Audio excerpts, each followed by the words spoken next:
Thanks for watching. We appreciate you. Please subscribe. Apartment 921 Basin Boyd, where shooting just occurred. 7 dead in 7 days. A stretch of domestic violence tearing through Central Texas. Monday, March 7th, Killeen firefighters rushed to a house fire only to find Robin Ashford's body inside. Soon, it's actually a homicide investigation as police zero in on the woman's boyfriend. Friday, March 11th, Killeen police find a 29-year-old dead, saying he took his own life. But a short distance away, they soon find a 25-year-old Neosha Johnson. The man's girlfriend, police believe he killed her before shooting himself. Saturday, March 12th, cousins Michaela Martin and Alyssa Whitfield are killed inside their home in Killeen. Police say Michaela's stepfather pulled the trigger. And finally, Monday, March 14th, Teresa Vise and Kimberly Gorski are shot to death in a Waco apartment. Authorities say Gorski's husband, who is also Vice's son, is responsible for their murders. Every one of these deaths tragically tied to domestic violence, a growing crisis now impacting Central Texas. This is not going to be your normal 10 p.m. newscast. Tonight we want to shed a light on something that's sadly happening far too often in our communities: domestic violence. Now, the odds are good it's happening somewhere in your neighborhood right now. Maybe it's even happening to someone you know or yourself. Tonight we're focusing on what to look for and how you can get help. Now, if you need help, don't be afraid to ask for it. All night long, we'll have the National Domestic Violence Hotline in the top right of your screen. If you scan the QR code there, it'll also take you to the hotline's website. This year, Killeen has racked up nearly a dozen murders in just 3 months. Through all of last year, they only saw 18. Police say domestic violence is playing a direct or indirect role in a lot of these. Tonight, 25 News reporter Jarrell Baker tells us more about the sharp rise. Unbelievable. We never think of it hit a home. We never think of it hit our family. A city in tears after weeks filled with deadly violence, including a string of 5 deaths in 7 days earlier this month. I know that she's in a better place. They should have looked down on us. 11-year-old Michaela Martin and 6-year-old Alyssa Whitfield, just 2 of the 4 victims who lost their lives due to domestic violence. I saw it and I was like, just in heartbreak, because I have kids of my own and I don't know what I would feel. These babies didn't deserve half what happened to them. Neighbors still have precious memories of the 2 cousins, tragically torn from their family and the community. I remember them just always playing their hoverboard with the seat. They'd be riding it down our road and then walking in their pajamas on their phone with their mom walking the dog. We see the kids playing outside, passing our house, and also the some be playing with them. Those will be their last memories as their mothers plan to leave the city. She's not going to have a home because the home is his, and she doesn't want to be there anyways, and the sister definitely doesn't want to be here. So they're going to be moving, so they need to relocate, need to bury their children, medical expenses. Obviously, when we see those cases, it challenges everybody in the city, everybody in the police department, of what could we have done? Is there anything that we could have done to prevent that?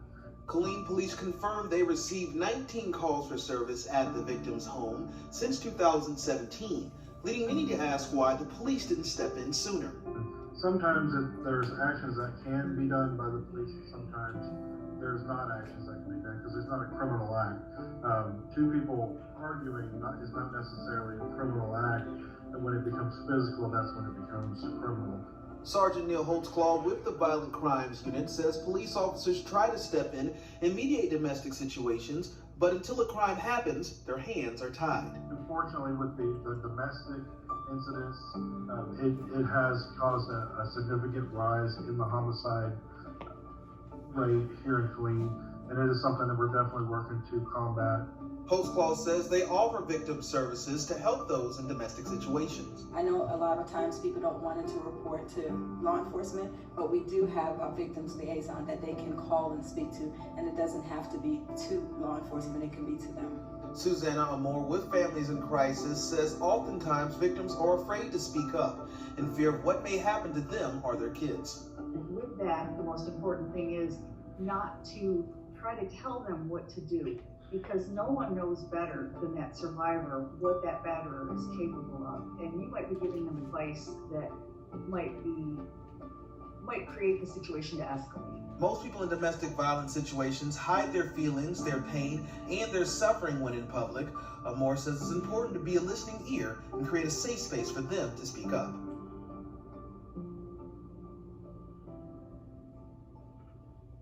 Due to the rise in domestic violence cases the last few years, police departments in Central Texas are changing the way they respond to crime. For Waco PD, its Victim Services Unit takes a survivor approach. 25 News reporter Alicia Nespreto gives us an inside look. Domestic violence, a growing concern around the country and right here in Waco. That's where the award-winning Waco PD Victim Services Unit comes in.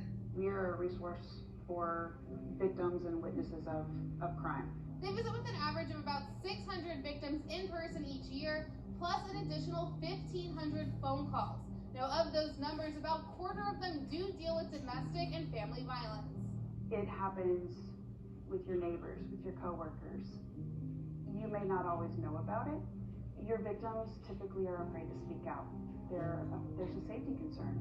Melissa Beceda says between the fear and manipulation from an abuser, it takes an average of 7 police visits before a victim will ask for help. Typically with a family violence victim, you can see a pattern that has to kind of play out. They have to reach a limit and they have to be done with it. Once they do reach that limit, Victim Services can help direct them to resources like counseling, financial assistance, and places like the Family Abuse Center. They offer housing and support for men and women of all ages on their path to recovery. We are all creatures of belonging and wanting to have support from others. And if we feel isolated and feel like there's no one to turn to, it's very easy to continue to stay stuck and feel like there's nowhere to turn. Victims in Waco do have options for help, and there's hope for healing as soon as they're ready to accept it. Coming here, being able to say enough is enough, wanting to work towards putting your life back together. Our staff here is available and ready to help support you in whatever you're needing to get to that place to become free from domestic violence. And for those who aren't ready yet, hope is just a phone call away. Chances are someone you know is a victim. According to the National Coalition Against Domestic Violence, 20 people are abused by an intimate partner every minute in the U.S. That equals more than 10 million people every year. A third of women and a quarter of men are victims of domestic violence.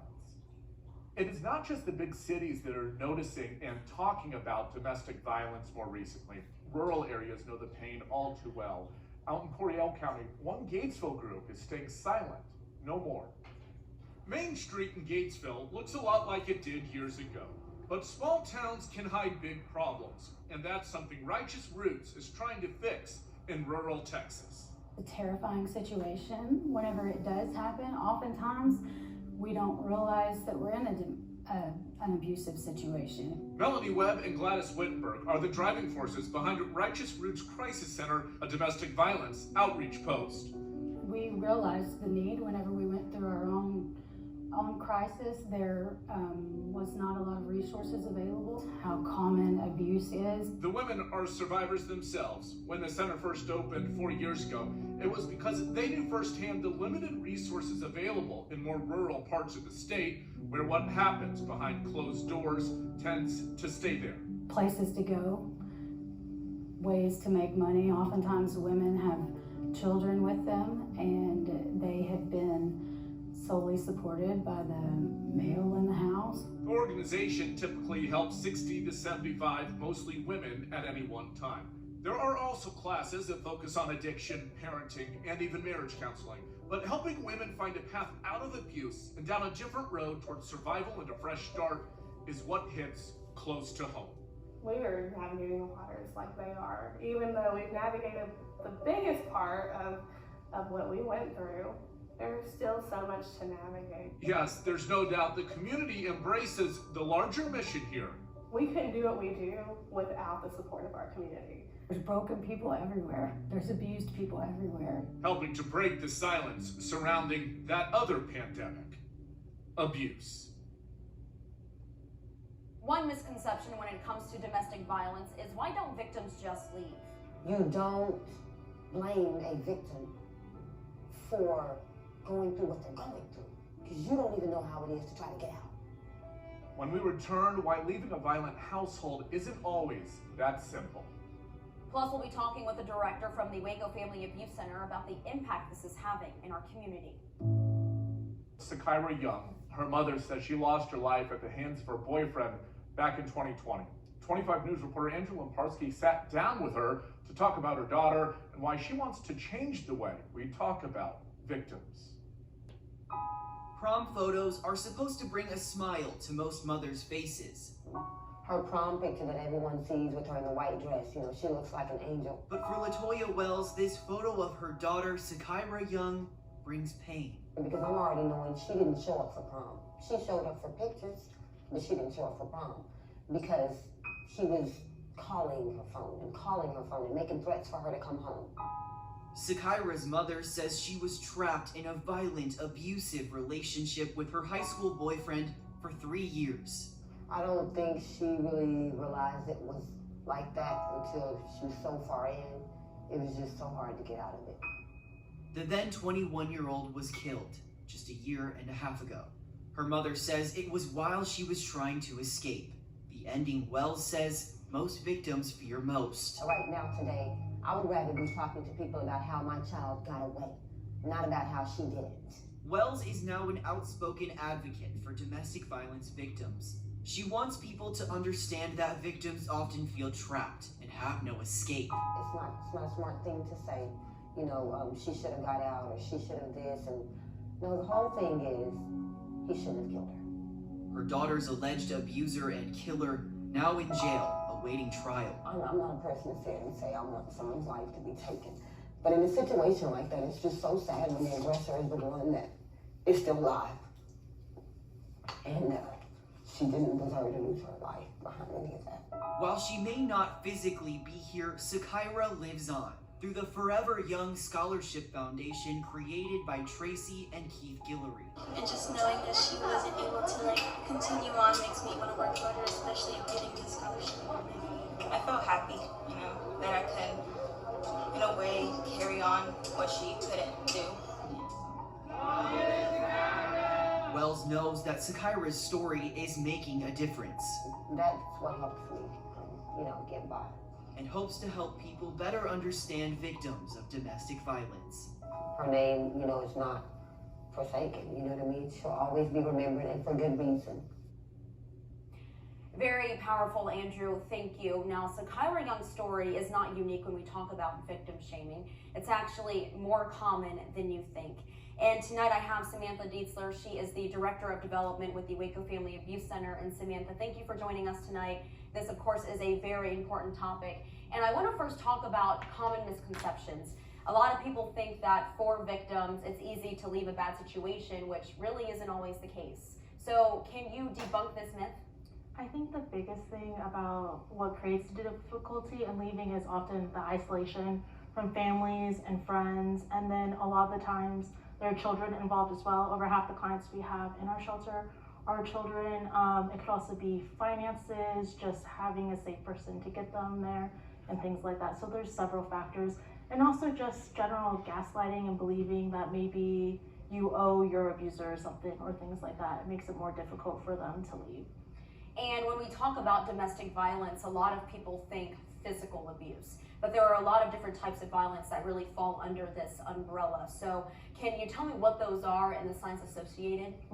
So yes, there's emotional abuse, there's spiritual and cultural abuse that often happens, financial abuse, even internet abuse, and then sexual abuse as well. So really it can come in different forms, and with that you're not always able to notice the signs, because you know when it comes with physical abuse you can often see injuries and things like that. So if it's someone that you might know, a lot of it is that isolating, withdrawing again. Really ultimately comes down to the control.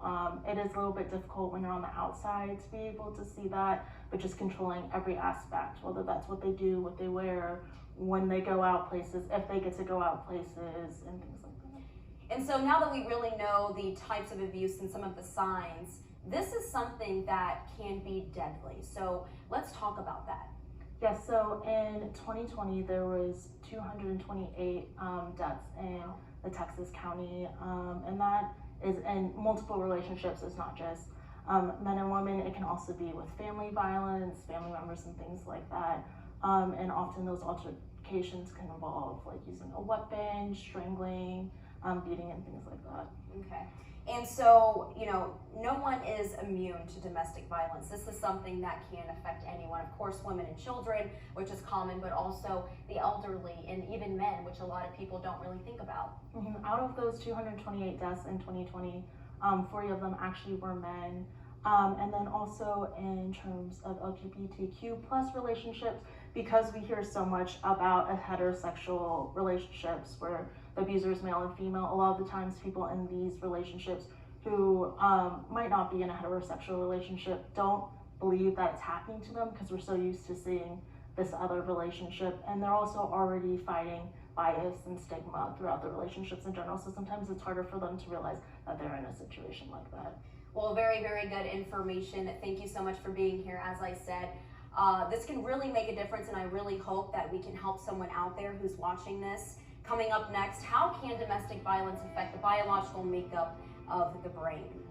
With traumatic experiences, they are biological in nature and physiological. Next, we take a look at the science.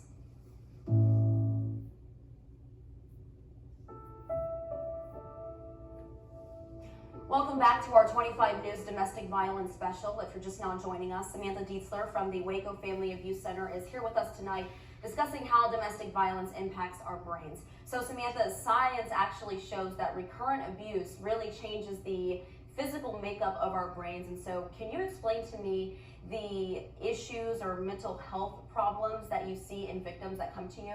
Yeah, so the biggest thing is trauma and PTSD, and that extent is going to depend on how long they were in that relationship and how intense the abuse was. A lot of the times the response targets the brainstem, so the fight or flight response, and then the temporal lobe, so the emotions that come with that. So in instances of abuse, you will have like a chemical rush and everything, which kind of recircuits everything. So some of those effects that we see as a result of the PTSD is more anxiety, more depression sometimes, personality disorders and switching like that, suicide ideation. And this can really affect especially children who are still in that developmental phase. So talk to me about that. For children of abuse, especially if it takes a while for their parent to leave the situation, they kind of come to see it as normal and acclimate to this as well. Sometimes that leads to victims becoming abusers later in life, but really just relearning what healthy relations look like. It takes a long time for them to realize like all these behaviors are wrong. Okay. Well, Samantha, again, thank you for providing this insight tonight. This is a very, very important topic, and as I said prior, I really hope that this can help just one person. Well, as you just heard, domestic violence can change the development of the brain. Our Austin Walker takes a deeper look at the science. The brain is complex. It does a lot. Everything from telling you how to tie your shoes to how to feel. It tells you what to think. And if your brain is impacted, so is everything else. Trauma is stored in the nervous system. Looking at nationwide statistics by the Mayo Clinic, 48% of domestic violence survivors report episodes of PTSD or post-traumatic stress disorder, many unable to process the previous events.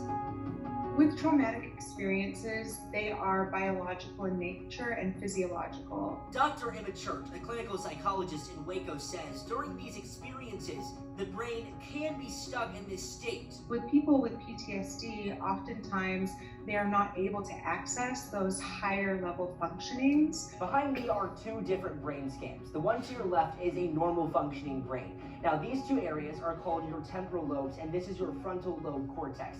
That determines how you feel and how you act. Now, this red area is exactly what you want to see, high-functioning brain activity. Now, if you go to the other brain, this is someone consistent of someone who's been through domestic violence or have been diagnosed with PTSD.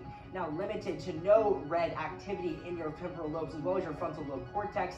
Now, that can make you numb, unapparent to what's going on in the world. Now, two different brains functioning two different ways. Scans that show big impacts on a person. We see hyperarousal, so any little sound can feel like a danger. There might be paranoia or this thought that everybody's going to hurt me. They may experience dreams, nightmares, flashbacks. David Blackburn with Baylor Scott and White weighing in. And the challenge is to help the person work through the trauma so that they can come out on the other side recognizing that was then the past. It's clear it can take a toll, but through help, a person can repair. Getting you to feel how you used to be. Thinking like yourself and understanding the world around you once again. Now, there are ways to get help. Talk to someone you trust, call a local shelter or crisis center, or contact the National Domestic Violence Hotline at 800-799-7233.